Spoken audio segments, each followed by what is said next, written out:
keep trying. There's a controversy brewing over coffee. A group is urging coffee drinkers to boycott the Folgers brand, and that's prompting Folgers' parent company, Procter & Gamble, to start its own boycott. Linda Joyce explains. A controversial political commercial has Procter & Gamble fuming and peace activists delighted.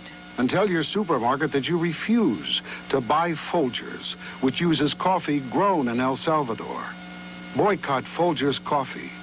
What it brews is misery and death. The spot ran twice, but that was too much for Folgers' parent company, Procter & Gamble. It yanked all of its ads from the station. The account was worth $1 million per year. The commercial's producers called the company's actions economic blackmail. This is not going to go away. The boycott's not going to go away.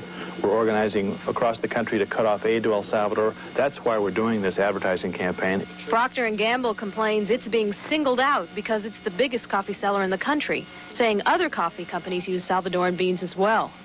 The protest group Neighbor to Neighbor pushed its boycott after the murder of 6 Jesuit priests last year. 9 Salvadoran military men faced charges in those murders. The Bush administration complains the investigation is dragging.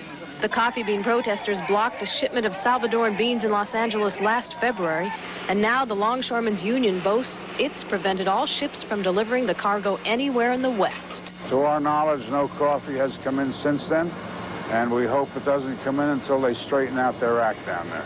Salvadoran officials say the boycott hurts the struggling farm workers far more than the government. You cannot hold a whole country, a whole population, and a whole government responsible for the acts of a small group of rogue military men. In a Berkeley coffee house, customers still drink coffee just as long as it's not from El Salvador.